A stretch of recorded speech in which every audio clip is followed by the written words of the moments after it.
Hi. In the previous video, we talked about decision trees, and today we're going to talk about boosting.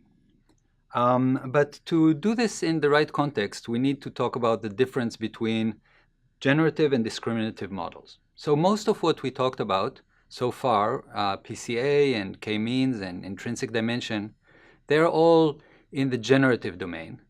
We talked already about trees that are discriminative models, and we're going to talk about boosting that is also a discriminative model. So what's the difference between generative and discriminative?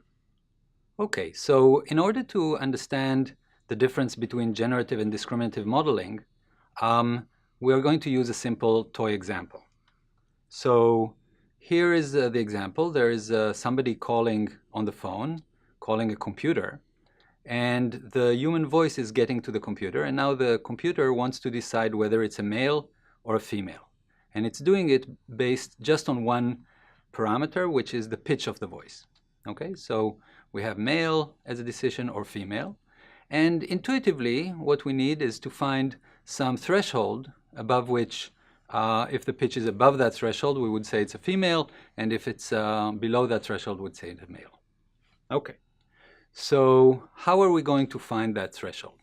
So one way that we would describe as generative modeling is to basically try to say what's the distribution of pitches for males and what's the distribution of pitches for females.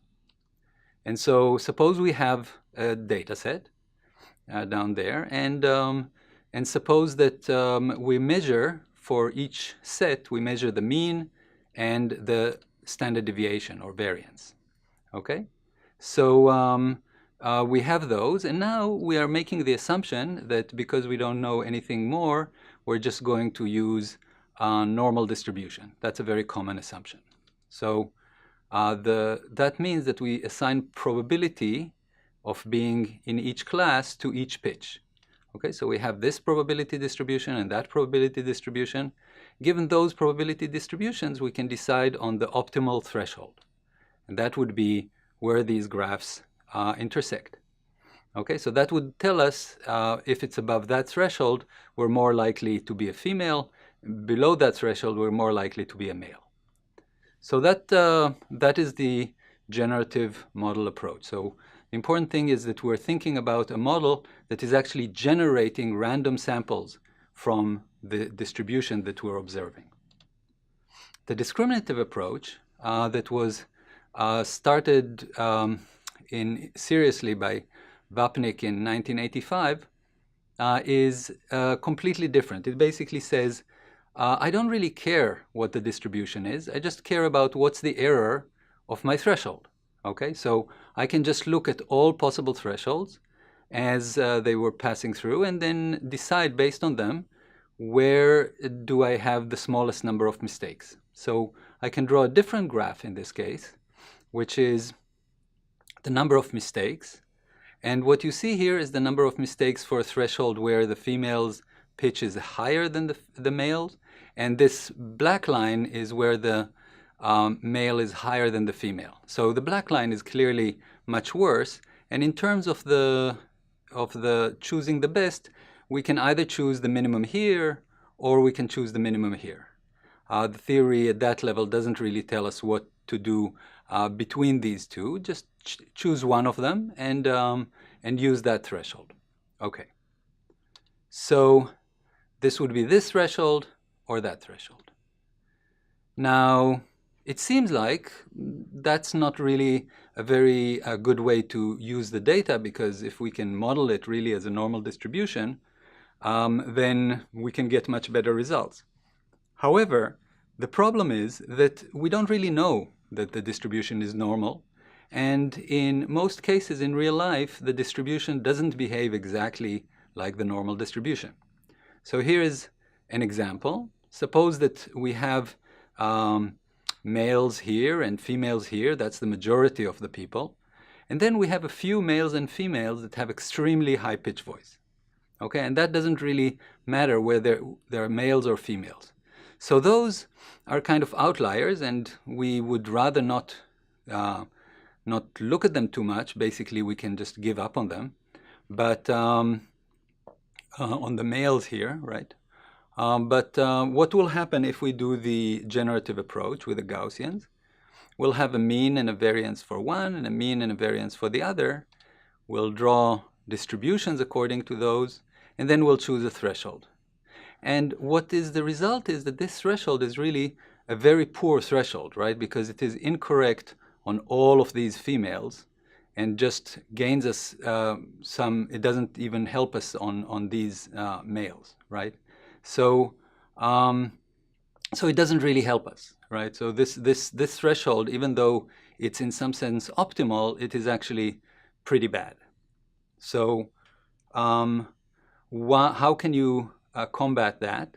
Well, if you use the discriminative approach, then that works very well, right? So the discriminative approach will find the best threshold, even if those outliers are here, because those outliers don't really change very much the graph that tells you what's the smallest number of mistakes that the threshold can have. Okay, so this smallest number of mistakes is somehow an approximation of the smallest number of mistakes if you knew the exact distribution. And it approaches that minimum very quickly, and there's theory to back that up, regardless of what the underlying distribution is. Now, a standard argument against that is to say, well, you are just not using the right distribution. So indeed, if you are using the right quote-unquote distribution that looks something like this, that maybe allows for very high pitches of a few people, then you find these two distributions, and then the threshold is the right threshold.